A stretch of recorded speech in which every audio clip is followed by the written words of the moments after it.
사람들이 묻습니다. 왜 오토상은 텐텐이 아니라 니세이 같은 남자에게 집착을 하는 걸까? 오히려 텐텐은 같은 상처를 가진 사람인데요. 왜 더 안전해 보이는 쪽을 밀어낸 이유는 뭘까요? 이상하지 않을까요? 보통은 나를 가장 잘 이해해줄 수 있는 사람에게 가야 하는데 오토상은 자기를 가장 깊이 들여다보지 않는 사람에게 끌리는 것 같습니다. 어쩌면 이 선택, 감정의 문제가 아니라 생존 방식의 문제일 수도 있다면요. 여러분들은 이 말을 듣고 어떻게 느끼시나요? 이번 영상에서는 오토상이 왜 니세이를 선택했는지를 연애 감정이 아니라 트라우마 이후 인간이 살아남는 방식으로 풀어보려고 합니다. 누가 더 착한가, 누가 더 진심인가를 따지지 않습니다. 대신 상처를 입은 사람이 왜 무게를 견딜 수 없는 관계를 피하고 왜 가벼운 사람에게 매달리게 되는지 그 구조를 하나씩 짚어보려고 합니다. 보시면 아마 오토상이 아니라 우리 자신의 선택이 겹쳐 보일 수도 있을 겁니다. 영상에서 말하는 가볍다는 건 생각이 얕다는 뜻이 아닙니다. 여기서는 이렇게만 쓰겠습니다. 가볍다, 즉 상대의 상처를 깊이 파고들지 않고 지금 이 순간을 유지해주는 태도. 오토상에게 니세이는 바로 그 역할을 하는 사람일 겁니다. 제 목소리가 여러분과 함께 하겠습니다. 바로 가보시죠. 자, 우리 오토상 참 쉽지 않은 과거를 안고 살아가고 있는, 어떻게 보면 저도 개인적으로 제일 많이 애틋함을 느끼고 있는 사람인 것 같아요. 아이고 아이고 하면서 보게 되는데, 또 하필이면 그녀의 아이고 아이고를 멈추는 것이 아닌 더 연장을 시켜줄 것 같은 이 니세이랑 또 네, 지금 한따까리 하고 있는 장면이 이번 불량년의 5화에서 7화 사이에 나오게 되는데요. 그래서 많은 시청자분들이 궁금해하실 것 같습니다. 자, 오토상을 이제 어떻게 이해하면 좋을까라고 생각을 하고 있고, 왜 그리고 그녀는 다른 사람도 아니고 왜 니세이랑 걸릴까? 단순히 이분들이 약간 이 일본 사회에서 배제된 사람들이었기에 그렇게 양아치 같은 사람들에게 끌린다, 뭐 이런 해석도 나쁘진 않은 것 같아요. 근데 그렇게 해석할 경우에 조금 아쉬운 부분이 있죠. 그래도 정신분석 매니아만의 고유한 또 심층분석, 거기서 좀 한 발짝 더 나가서 그 해석도 나쁘지 않지만 저만의 또 해석을 여러분께 공유해드리려고 합니다. 자, 오토상, 자, 니세이의 관계를 이해하기 위해서 제가 생각하기에 의미 있는 출발점이 있다면요. 그 오토상과 니세이가 서로 자기소개를 할 때, 그때 이제 오토상이 자신의 과거에 대해서 얘기를 하면서 또 동시에 니세이로부터 나도 여자들한테 많이 이용당했다는 말을 듣고 동질감을 느꼈다. 저도 과거에 남자한테 이용당한 적들이 있다. 그리고 주로 또 니세이는 그렇게 얘기하죠. 로폰기와 신치에서 일하는 호스티스들한테 좀 뜯겼다. 뜯길만 하겠죠. 이제 집은 부유하고 또 그런데 계속 가가지고 또 했겠죠. 호스티스들은 또 이렇게 우리 암호처럼 남자를 대하는데 되게 능숙하지 않습니까? 그리고 니세이랑 대화를 하다가 좀 니세이랑 이제 헤어질 것 같거나 그럴 때 좀 그렇게 좀 많이 니세이가 손해를 보면서 이별을 하지 않았을까라는 생각이 들었고요. 저는 이제 결정적으로 오토상이 니세이에게 호감을 가는 지점이 여기라고 보고 있어요. 그래서 어떤 시청자분들이 또 그렇게 말씀하시더라고요. 되게 좋은 의견인데, 정신분석 매니아님 이제 그렇게 보기에는 처음에 니세이가 이제 오토상을 딱 선택을 했는데 아마 그때부터 이 오토상 입장에서는 약간 각인 효과처럼 이 남자가 나를 골라줬네? 라고 하는 측면에서 이미 니세이에게 호감을 갖기 시작했던 거 아닐까요? 그러니까 지금 이 자기소개 때의 시점보다 더 빨리 오토상이 니세이에게 호감을 갖는 게 아닐까요? 라는 의견을 주신 적인데요. 그 의견 되게 날카롭고 저도 상당히 공감을 많이 하고 있고 또 일정 부분은 동의를 합니다. 그래서 두 사람이 교류를 하게 된 첫 그 지점은 그 시점부터인 것 같아요. 즉 무슨 말이냐면 이때 만약에 니세이가 다른 사람을 골랐더라도 오토상은 니세이에게 호감을 가졌을 것 같긴 해요. 근데 그 이전에 니세이가 오토상을 고름으로 인해서 훨씬 더 빨리 그것이 진척이 된 거죠. 즉 식사를 만들 때, 햄버거를 만들 때 이미 대화가 되었고, 그리고 플러스 또 그 위에 첫 번째로 서로 식사를 하고 자기소개를 하면서 더 가까워지게 된 거죠. 즉 가속의 역할을 했다는 점에서 저도 상당히 동의를 합니다. 근데 만약에 이때 니세이가 뭐 호스티스들한테 당했다, 여자들한테 당했다는 말을 하지 않았다면 조금 오토상도 니세이에 대해서 다르게 접근을 했거나 지금처럼 감정의 그 폭이 지금처럼 확 올라가진 않았을 것이 아닐까가 저희 개인적인 생각이기도 합니다. 제가 그렇게 보고 있는 이유는, 그리고 그 시청자분께 조금 죄송한 얘기지만 조금은 제가 이제 두 사람이 호감이 본격적으로 쌓인 시점을 뒤로 미루는 이유가 뭐냐면, 그 서로 햄버거를 만드는 장면이요. 식사를 이제 준비하는 장면이, 이게 이제 서사가 이제 베이비랑 밀크랑 이제 잘 되는데 너무 집중한 나머지 이 오토상과 니세이가 그때 두 사람이 어떻게 대화를 했고 또 어떻게 교류했는지에 대한 부분이 너무 약해요. 그래서 그렇다고 해서 그분의 말씀이 전 틀렸다고 생각하지 않아요. 그때 만약에 니세이가 다른 사람을 선택했다 하면 오토상이 지금처럼 감정성이 오르지 않았을 것 같아요. 그래서 이 부분에 대해서 지금 제작진 측에서 일부러 서사를 쳐버렸더라고요. 그래서 이제 베이비랑 밀크랑 서로 밀회를 이제 들리고, 하라는 데이트는 안 하고 하라는 음식 만들기 안 하고 데이트는 하고 있고 대화는 하고 있고, 또 그래서 이 두 사람에 대해서 이제 험담하는 장면이 나오기 때문에, 그리고 니세이랑 또 밀크랑 이때 붙는 장면이 나오죠. 그래서 여태까지만 해도 밀크 씨가 그 베이비씨가 밀키씨에 대해서 좋게 생각을 했는데 그렇게 참고 성숙한 모습을 보여준다고 생각을 해서 그렇기 때문에 이 서사가 잘 안 나와요. 오토상이랑 니세이는 제작진이 일부러 후반부에 숨겨놓은 패인 것 같아요. 그래서 저도 이 장면만 놓고 봤을 때는 뭔가 말하기가 좀 애매하더라고요. 저도 이 제작진에게 홀랑 속아가지고 베이비랑 밀크만 계속 집중을 했던 것 같습니다. 그래서 저는 이제 본격적인 그 두 사람이 맺어지는 지점을 자기소개랑 식사하는 장면으로 보려고 하니까 그 시청자분이랑 혹시 비슷하게 생각하신 분들 있으면 좀 양해 좀 부탁드리고요. 그럼 이제 계속해서 들어가 보겠습니다. 정신분석 매니아만의 심층분석. 자, 그렇다게 된다면 우리가 오토상이라고 하는 사람을 어떻게 이해할 수 있는가? 그는 그리고 왜 계속 니세이에게 매달리는가? 단순히 과거가 비슷한다는 이유만으로 하기에는요. 그러면 텐텐씨도 있잖아요. 그쵸? 네, 이 텐텐씨도 명확하게 말씀하진 않지만 뭔가 예전에 연애를 했을 때 그 여자친구가 좀 오토상과 비슷한 일을 당했고 그 텐텐씨가 이제 열받아서 손을 썼고 그래서 이제 감옥에 소년원에 가게 됐다고 말씀하시잖아요. 그러니까 어떻게 보면 텐텐씨도 좀 인생이 많이 꼬인 케이스죠. 의도치 않게. 자기의 연애했던 그 사람이 그런 일을 당하지 않았다면 텐텐씨도 또 지금처럼 호스트의 길을 걷지 않았고 다른 길을 가지 않았을까 싶기도 하고요. 자, 그럼 이제 텐텐씨를 보면서 텐텐씨가 오토상을 선택을 했을 때 두 사람이 승마 데이트도 하고 계속해서 얽히게 되는데 왜 오토상은 텐텐이 아닌 니세이에게 반응을 할까? 그런 질문을 또 우리가 해볼 수가 있겠죠. 제가 이해하고 있는 오토상은 이미 어느 정도 니세이에게 마음이 가기도 했지만 거꾸로 오토상은 텐텐씨에게 했던 말처럼 이런 걸 터놓고 얘기하면 좋은 관계가 될 것 같다고 하는 등 오토상은 니세이를 보면서 남녀와의 관계보다 또 다른 자기 자신으로 이해를 하는 경향이 더 많은 것 같습니다. 어떻게 보면 두 사람이 산 부분도 그렇고 생각하는 부분도 많이 비슷하죠. 또 비슷한 이제 충격을 또 받은 경험도 있기 때문에 또 편하게 서로가 서로에 대해서 얘기를 할 수가 있는, 즉 오토상은 니세이가 비록 남성이긴 하지만 실제로는 어떤 동업자 혹은 여자인 친구를 대하는 것처럼 남자인 친구를 대하는 느낌을 더 많이 받았던 것 같아요. 그래서 오토상이 나중에 인터뷰를 할 때 깊은 대화를 나눌 수 있어서 재밌었다, 굉장히 신사다웠다라고 얘기를 하는 등 미묘하게 니세이가 아닌 그 텐텐과 자기 자신 간의 권리를 이제 벌리려는 경향을 저는 받았던 것 같습니다. 오토상 입장에서는 텐텐씨가 끌릴 수가 없을 거예요. 제가 생각하고 있는 가장 궁극적인 이유가 있다면 오토상이 니세이랑 잘 되고 텐텐씨를 멀리하는 이유라고도 보긴 하는데, 비슷한 경험을 갖고 있는 그 사람과 함께하면 할수록 친구로서는 같이 그 경험에 대해서 얘기할 수가 있지만 연인으로서 계속해서 그 경험을 같이 한 사람과 함께 있다는 것은 오토상의 그 상처를 매 순간마다 대면하는 느낌일 겁니다. 그래서 오토상 입장에서는 텐텐씨를 의도적으로라도 무의식적으로라도 그 감정의 충격을 덜 하기 위해서 남녀와 같은 격정적인 관계가 아닌 친구로서의 관계로 낮춰야 될 필요성이 있었을 것 같아요. 오히려 니세이 씨가 그런 경험이 없고, 그 텐텐 씨가 그런 경험이 없고, 그냥 이제 약간 한량처럼 재미로 나는 그냥 호스트 하는 겁니다 이럴 뻔했으면 관계가 달라질 수도 있을 것 같아요. 근데 한편으로는 오토상도 텐텐이 그런 이유로 어떤 과거가 있고, 또 그가 호스트를 한 이유 또한 어쩌면 그런 자신의 예전에 상처받았던 그 여자친구를 위로하기 위해서인 것처럼 자기 자신도 모르게 그렇게 자신에게 찾아오는 호스트를 찾고 있는 그 여성들을 위로해주기 위해서 이 직업을 선택했다라고 하게 되면 될수록 오토상 입장에서는 더더욱 대면하기가 어려울 겁니다. 그 말은 뒤집어 말하면 텐텐씨는 궁극적인 목적이 그분들을 위로하기 위한 목적이지 치유하거나 멈추기 위한 목적이 아니잖아요. 반대로 오토상 같은 경우는 니세이도 비슷한 경험이 있어요. 그러면서 플러스 이 사람에게는 거기서 오는 상처가 느껴지지 않는 거예요.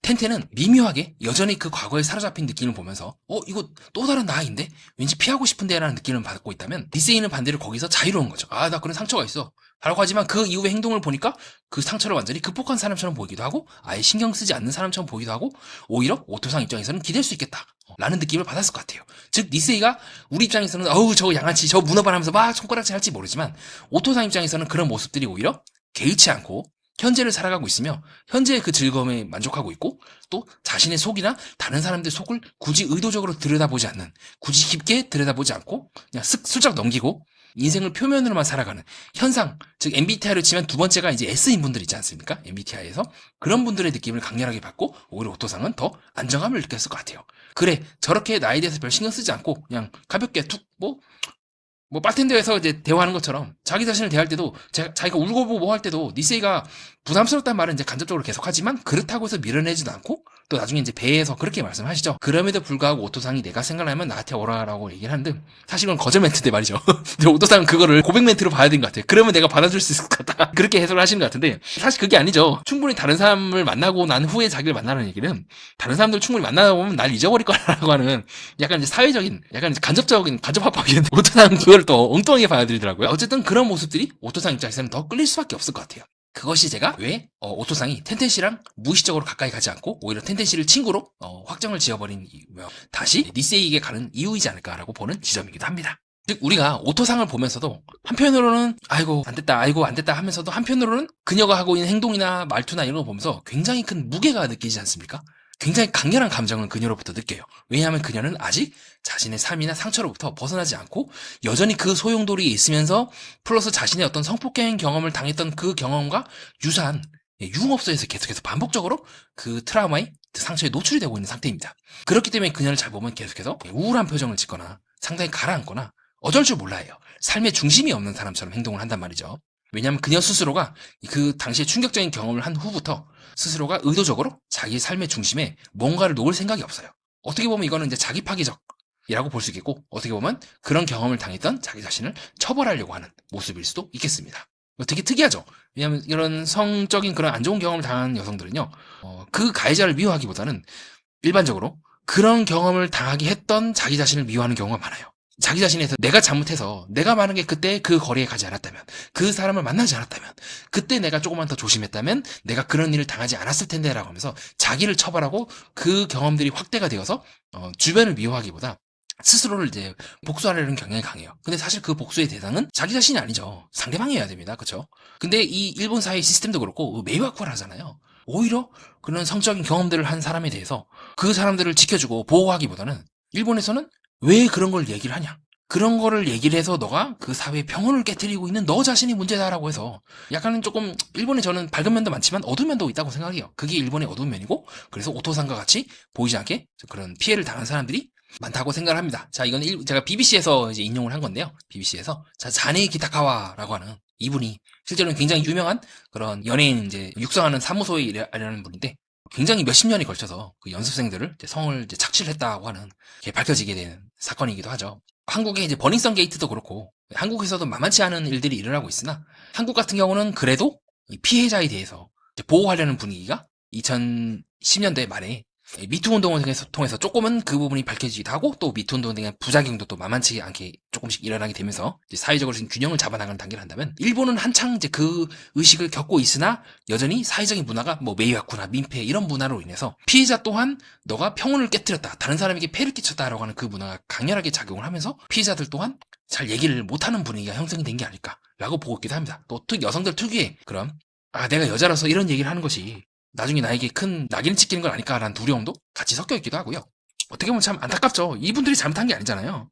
그거는 이제 성적인 충동이라든가 그런 다른 사람을 이용해서 자기의 욕망을 채우겠다고 생각하고 있는 그 가해자들이 문제인 거고 그 가해자들을 처벌함으로써 이 사회 정의가 실현되고 더 나아가서 그것이 장기적으로 봤을 때 이 사회가 안정화되고 모두를 돕는 길인데 이 뒤틀린 권력들이 꼭 그렇게 가해자들을 옹호하고 피해자들을 뭐라 함으로써 잘못된 구조가 여전히 방치되고 있다고 저는 보고 있기도 합니다. 자, 다시 이제 사회에 대한 넘어가서요. 그래서 저는 오토상이 텐텐보다는 니세이에게 더 끌리는 중요한 지점이라고도 보고 있기도 해요. 가볍다는 거죠. 사람이 부담을 안 준다는 거죠. 그리고 어떤 분이 이제 하나 좋은 질문을 해주셨는데요. 왜 니세이는 그러면 그 손바닥 밀기 싸움이지 않습니까? 그때 좀 대충 하는 척 하다가 이제 왜 패배했냐? 우선 당시에 태클이 좀 빡세기도 했고요. 그리고 굳이 이거를 이기려 해서 패했다고 한다면요. 최선을 다했는데 패했다. 패배자라고 하는 인식이 굉장히 강했을 것 같아요. 근데 오히려 니세이처럼 유들유들 하면서도 니세이 같은 경우는 이제 본인에게 크게 손해를 보는 지점을 정교하게 되게 잘 찾아내요. 즉 자기 이미지에 어떻게 하면 손상이 되고 내가 어떻게 하면 불리할지를 굉장히 직관적으로 잘 파악을 하는 것 같아요. 그러니까 뭐 양아치라고 우리가 얘기를 하고 있지만 잘 보면 니세이는 얻을 건 다 얻거든요. 베이비한테도 가서 말 걸고 오토상도 쪼물럭쪼물럭 하는 것도 다 받고 또 아무것도 쪼물럭쪼물럭 하는 것도 거절 안 하죠. 그러니까 굉장히 이게 본인이 어떻게 하면 내가 이 인생을 잘 즐길 수 있는지 어떻게 하면 내가 크게 부담 없이 챙길 걸 다 챙길 수 있는지를 이해하고 있는 사람이라고 봐요. 그렇기 때문에 여기서 힘을 뺀다는 거는 자칫하면 열심히 했는데 패배한다는 인상을 줄 수가 있어요. 그래서 니세이는 오히려 일부러 그냥 슬쩍 가볍게 패배하면서 나 최선 다 안 했어. 나 별로 그렇게까지 내가 데이트 해야 되나? 라고 오히려 딱 물러날 때는 가볍게 물러날 수가 있는 거죠. 뭐 텐텐도 그렇고 얀보도 그렇고 이 등치가 장난이 아니지 않습니까? 그 사람들을 내가 억지로 이기려고 해봤자 여자들 앞에서 이제 체면만 구기는 거예요. 반대로 이 태클이나 얀보 같은 경우는 일부러 이제 스타일 자체가 나는 베이비야, 뭐 나는 뭐 키짱이야 라고 해서 딱 정해놨기 때문에 그런 모습을 보이는 것이 오히려 그들에게 유리할 겁니다. 지더라도 장렬하게 졌고 그 모습을 여자들한테 보여줌으로써 나는 한 명만 진짜 최선을 다해서 팔 거다라는 걸 보여줄 수가 있기 때문이죠. 그래서 밀크나 얀보, 태클은 최선을 일부러 다한 거고 반대로 니세이는 조용히 보이지 않게 챙길 거 다 챙기는 스타일이지 않습니까? 어느 누구 어떤 여자에게도 마음을 다 주진 않지만 그러나 내가 하고 싶은 건 다 하겠다는 주의이기 때문에 오히려 니세이는 본능적으로 판단했을 것 같아요. 이거는 그저 게임에 불과해. 뭐 게임 치는 게 그렇게 뭐 대단한가? 라고 오히려 가볍게. 약간 이제 여우가 포도를 못 먹는 걸 보면서 이제 저건 신포도야라고 하는 것처럼 살짝 그렇게 비껴나갔을 확률을 배제할 수가 없다고 저는 생각을 합니다. 자, 그렇게 해서 니세이 씨에 대한 저의 개인적인 생각을 좀 밝혀봤고요. 네, 잠깐 딴 얘기해서 죄송합니다. 자, 다시 원래대로 오토상 얘기로 돌아가서 그러면 이제 조금 더 우리가 오토상에 대해서 깊게 들여다보겠습니다. 이런저런 설명을 통해서 그래서 오토상이 니세이에 대해서 강렬한 감정을 느끼는구나. 그리고 텐텐이나 다른 사람들에 비해서는 유독 그가 그렇게 지금처럼 강렬한 감정을 느끼지 못하는 부분이 있구나 하는 거를 이제 저희 설명을 통해서 어느 정도 납득을 하셨을 것 같은데요. 그러면 이번에는 오토상이라는 사람 자체에 대해서 제 생각을 말씀드려볼게요. 제가 이해하고 있는 오토상이라는 사람은요, 바닥이 무너진 사람이에요. 그게 무슨 말이냐면요, 여러분들도 다들 직장이 있고 회사가 있고 삶의 기반이 있을 겁니다. 저도 마찬가지고 여러분도 마찬가지고 모두가 다 그렇죠. 가령 뭐 내가 직장에 다니면 또 그 직장 동료들이 있겠죠. 그리고 내가 살아오면서 겪어왔던 학교나 이런 부분들이 있을 거예요. 그렇기 때문에 일반적인 사람들은요, 행동의 양식에 변화가 한계가 정해져 있어요. 아무리 내가 화가 나도 내가 자칫 잘못 행동해서 하면 내가 이 사람들의 관계에 껄끄러질 수가 있는 거예요. 그리고 내가 소중한 사람들에게 내가 피해를 끼치지 않기 위해서라도 적정 수준으로 자기 행동을 제어를 합니다. 근데 제가 이해하고 있는 오토상은 그 한계가 무너진 사람이에요. 이미 굉장히 충격적인 경험을 했기 때문에 무한히 바닥으로 떨어질 수도 있기도 하고 무한히 올라갈 수도 있기도 해요. 그 어떤 것도 이제는 신뢰를 하기가 어려울 겁니다. 이 사회가 나를 지켜주지 않는다는 그런 단순한 인식뿐만 아니라 내가 앞으로 어떤 일을 겪더라도 무슨 일이든 내 인생에서 일어날 수 있다. 정말 충격적인 경험을 미성년자인 오토상이 그 당시에 하셨잖아요. 그래서 일반적으로 이제 성폭력이나 그런 경험들 굉장히 충격적인 뭐 독일의 아우슈비츠 수용소에서 살아남은 분들이나 이런 분들을 보면 이 트라우마로 인해서 이 상황과 사안이 무너지는 경험들을 많이 합니다. 정말 그렇지 않겠어요? 제가 독일의 그 2차 세계전 때 아우슈비츠에서 살아남았다면 인간이 이런 식으로 기계적으로 도축이 되고, 특히 독일인들은 이런 시스템을 정말 냉정하게 만들지 않았습니까? 인간이 유대인이 하루 종일 일을 하고 더 이상 쓸모가 없으면 그냥 가스실로 가서 죽어. 그 다음에 이제 비누가 돼. 뭐 이런 식으로 살가죽을 다 벗겨지는 도축이 되는 그런 경험을 하겠다면 얼마든지 그런 인생이 다시 한번 내 인생에 찾아올 수 있을 거라고 생각을 할 것 같아요. 제가 느끼고 있는 그 오토상의 경험은 그런 경험이었을 것 같습니다. 모든 것들이 와르르 무너지는 경험이기 때문에 떨어지려면 정말 무한히 바닥이 뻥 뚫린 것처럼 언제든지 진짜 인간이 맛볼 수 있는 그 극한까지 추락을 할 수 있을 것 같아요. 동시에 오토상은 그런 경험을 했고 그 경험이 더 이상 내 인생에서 펼쳐지지 않기를 한편으로는 바라면서도 그것이 불가능한 지점, 즉 강제로 그 문이 열려진 느낌을 받았을 겁니다. 그래서 오토상이 이제 그 경험에 대해서 말씀하시면서 그렇게 말씀하시죠. 그 순간은 내가 살 수만 있다면 아무래도 상관이 없다. 즉 오토상이 이제는요, 초점 기준이요, 다른 사람들과 다르게 생존에 내가 살 수만 있다면 그 어떤 것도 난 할 수 있다. 즉 마찬가지로 지금도 내가 학점을 벌기 위해서라면 다시 내가 그 경험, 유흥업소에서 일하고 있는 어떤 뭐 성을 파는지 아니면 그냥 이제 뭐 다란주점에서 춤만 추신지 아니면 암호처럼 이제 춤을 추신지까지는 저는 잘 모르겠어요. 그런 경험을 다시 반복하더라도 내가 살아있으니까라고 하면서 이제는 삶의 기준과 내가 살아있으면서 오는 내가 살아있다는 것을 느끼는 그 기준이 다른 사람들과 완전히 뒤틀려 버린 거예요. 살아있기만 한다면, 죽지만 않다면 뭐든지 다 할 수 있어. 즉 인간의 존엄성이 한번 무너지는 경험을 했기 때문에 오토상도 계속해서 자신도 모르게 그 경험을 반복하고 또 반복할 겁니다. 즉 그녀는 무의식적으로 이미 그 당시에 충격을 입었던 그때로 자신도 모르게 끊임없이 회귀하는 상태인 거죠. 그렇기 때문에 오토상은 한편으로는 이런 니세이를 보면서 안심을 하는 거죠. 아, 저렇게 가볍게 살아갈 수도 있구나. 저렇게 나처럼 상처를 입었으면서도 또 툭 하고 아무렇지 않게 하는 느낌도 들기도 하고, 또 한편으로는 니세이를 보면서 자기 자신을 느낄 겁니다. 그래, 저 사람도 분명히 저런 경험을 했기 때문에 저렇게 할 거야. 또 다른 자기 자신을 보면서 또 다른 내가 다르게 될 수 있는 그 가능성을 니세이를 통해서 맛보고 있는 게 아닐까요? 그러나 한편으로는 동시에 오토상은 자기의 힘만으로는 니세이처럼 될 수 없다고 느끼기 때문에 필사적으로 니세이를 붙잡는다고 저는 느꼈어요. 그것이 가능했다면 이제 암호처럼 단단한 사람이 되었거나, 아니면 뭐 베이비처럼 혼자서 가라데를 익혀서 그렇게 이제 스스로를 지키는 방법을 고안했거나 다른 방식으로 삶을 고안했을 텐데, 오토상은 그 무력한 경험들을 한편으로는 느끼면서도 그 경험을 더 이상 반복하기를 원치 않으면서도, 그러나 그 무력함이 내가 그 어떤 것도 할 수 없어, 이 부분만큼은 내가 다른 사람을 통해서만 나를 구제할 수 있어 라고 하는 그 절박함이 니세이를 붙잡고 니세이를 이제 놓지 못하는 상태이지 않을까, 저는 이제 그렇게 이해를 했던 것 같습니다. 즉 오토상은 니세이의 모습을 보면서 또 다른 자기 자신을 보고 그 자기 자신과 사랑에 빠졌다고 저는 저번 시간에 말씀드린 적이 있는데요. 그 생각의 좀 확장판이죠. 그 생각을 구체화하면 저는 그렇게 현재까지 보고 있어요. 어떻게 보면 오토상은 니세이를 통해서 자기 자신을 보는 거지, 니세이라고 하는 사람을 순수하게 사랑한다, 니세이라는 사람의 그런 바람기라든가 저런 부분들 애매모호하게 맨날 하고 빠져나가고 다른 여자 앞에서는 A를 하고 또 뺑뺑 어쩌고저쩌고 얘기하고 아무튼 가가지고 스킨십 딱 해버리고 그런 부분들을 받아들이기보다는 의도적으로 그 부분을 안 보고 니세이 속에 자기 자신을 온전히 집어넣으려고 하는 시도로 저는 이해를 했던 것 같아요. 그렇기 때문에 저는 그녀의 사랑이 한계가 있다고 생각을 합니다. 잘 될 수가 없죠. 이미 니세이도 계속해서 부담을 느끼고 그렇기에 오토상은 니세이를 보면서 엄청난 이제 감정의 그런 기복을 보여요. 막 울다가 막 결혼을 하지 하다가 막 화내다가 막 너밖에 없어라고 얘기하다가 그런 모습들을 보면서 궁극적으로 오토상은 니세이에 있는 그 구멍 속에 자신의 모든 것들을 다 이제 퍼붓고 집어넣고 그렇게 함으로써 니세이 안에 자기 자신을 집어넣으려고 하는 것은 아닐까 저는 그렇게 보고 있고요. 플러스 또 젊음. 이분들도 어리지 않습니까? 22이고 뭐 25이고 이러면 한창 이제 이 감정의 격동의 파도에 휩싸여도 괜찮은 나이죠. 그래도 신체가 이제 버틸 수 있는 나이다 보니까 흥이 못 이겨서 또 그렇게 한번 이제 불이 붙으니까 정체 없을 정도로 딱 그렇게 열이 확 올라버리는 것 같습니다. 하나의 좋은 경험이죠. 저는 장기적으로 봤을 때 오토상도 이런저런 경험을 하면서 아 그렇구나. 내가 먼 훗날 돌이켜봤을 때 나는 그 경험을 겪는 것이 굉장히 치명적이고 내 인생이 완전히 무너지는 경험이라고 생각을 했었는데 생각을 해보니까 누군가는 또 겪을 수 있는 일이기도 하고 또 그렇게 그런 경험을 겪는다고 해서 내 인생이 다 망가지는 것도 아니구나. 어쨌든 나는 지금까지 잘 살아남았네? 라는 말을 오토상이 언젠가는 하지 않을까요? 그때가 저는 오토상이 진정으로 회복이 되는 순간이라고 보고 있습니다. 지금은 그 상처를 너무 그 상처가 커서 상처를 상처로 지금 받아치려고 하는 것 같아요. 어떻게 보면 이제 세상과의 대결이죠. 근데 굳이 그럴 필요가 없구나. 중요한 건 앞으로 내가 다시 그런 경험을 겪지 않게끔 나 자신을 지켜나가는 과정이구나라는 걸 인식하게 된다면 조금씩 오토상도 바뀔 수 있지 않을까라고 보기도 하고요.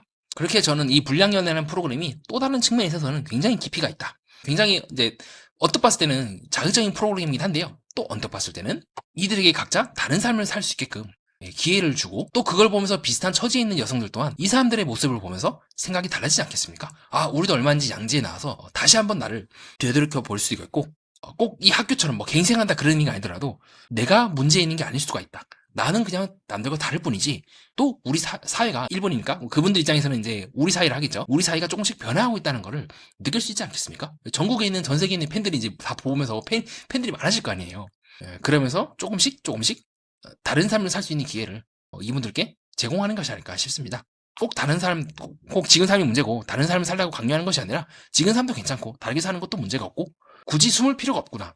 나도 나름대로 내 인생을 잘 살아가고 있는 거구나 라는 인식을 있는 분들이 하는 것만으로도 저는 충분히 족하다고 보고 있고 그런 측면은 오토상도 마찬가지지 않을까. 현재까지 저는 그렇게 보고 있습니다.